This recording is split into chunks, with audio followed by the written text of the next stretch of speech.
ज्येष्ठ अमावस्या व्रत कथा। ज्येष्ठ अमावस्या व्रत कथा के अनुसार एक गरीब ब्राह्मण परिवार था, जिसमें पति पत्नी और उसकी एक पुत्री साथ रहती थी।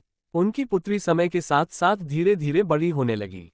उस पुत्री में बढ़ती उम्र के साथ सगुणों का विकास हो रहा था। वो कन्या दिखने में बहुत सुंदर, संस्कारवान और गुणवान थी, लेकिन गरीब होने की वजह से उसका विवाह नहीं हो पा रहा था। एक दिन उस गरीब ब्राह्मण के घर एक साधु महाराज पधारे। साधु उस कन्या की सेवाभाव से काफी प्रसन्न हुए और उन्होंने कन्या को लंबी आयु का आशीर्वाद दिया, लेकिन साथ में साधु महाराज ने यह भी कहा कि इस कन्या के हाथ में विवाह रेखा नहीं है। तब ब्राह्मण पति पत्नी ने साधु से अपनी पुत्री का विवाह करने का उपाय पूछा। साधु महाराज ने कुछ देर विचार किया, इसके बाद अपनी अंतर्दृष्टि में ध्यान करके बताया कि यहाँ से कुछ ही दूरी पर एक गांव में सोना नाम की एक धोबिन महिला रहती है, जो बहुत ही संस्कार संपन्न और पतिपरायण है। यदि ये कन्या उस धोबिन की सच्चे दिल से सेवा करे और धोबिन महिला इसकी शादी में अपने मांग का सिंदूर लगा दे, तो इस कन्या का विवाह हो जाएगा, तो इस कन्या का वैधव्य योग मिट जाएगा। साधु महाराज की बात सुनकर ब्राह्मणी ने अपनी बेटी को धोबिन की सेवा करने के लिए भेज दिया। अगले दिन से ही कन्या सुबह उठकर उस धोबिन के घर जाकर उसके घर का सारा काम करके वापस लौट आए। लेकिन उस कन्या ने ये बात धोबिन को पता नहीं चलने दी। वो सुबह सुबह सभी के सोने के समय ही काम करके वापस लौट आती। एक दिन सोना धोबिन अपनी बहू से पूछती है कि तुम तो सुबह ही उठकर सारे काम कर लेती हो और मुझे पता ही नहीं चलता।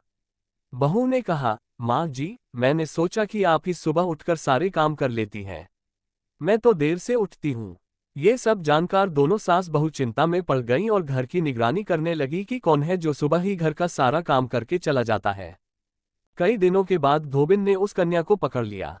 उसने देखा कि मुंह ढके अंधेरे में घर में आती है और सारे काम करने के बाद चली जाती है। जब वह जाने लगी तो सोना धोबिन उससे पूछने लगी कि आप कौन हैं और इस तरह छुपकर मेरे घर की चाकरी क्यों कर रही हैं। तब कन्या ने साधु द्वारा कही गई सारी बात धोबिन को बता डाली। सोना धोबिन पतिपरायण थी, अतः उसमें तेज था।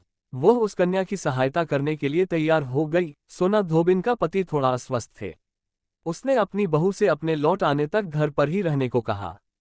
सोना धोबिन ने जैसे ही अपने मांग का सिंदूर उस कन्या को लगाया, वैसे ही उसका पति मर गया। सोना धोबिन उस दिन घर से बिना कुछ खाए पिए ही चली थी, ये सोचकर कि रास्ते में कहीं पीपल का पेड़ मिलेगा तो उसकी परिक्रमा करके ही जल ग्रहण करेगी। जिस दिन ये घटना हुई उस दिन सोमवती अमावस्या थी। ब्राह्मण के घर मिले पूरे पकवान की जगह उस धोबिन ने ईंट के टुकड़ों से 108 बार भंवरी देकर 108 बार पीपल के पेड़ की परिक्रमा की और उसके बाद जल ग्रहण किया। ऐसा करते ही उसका पति जीवित हो उठा।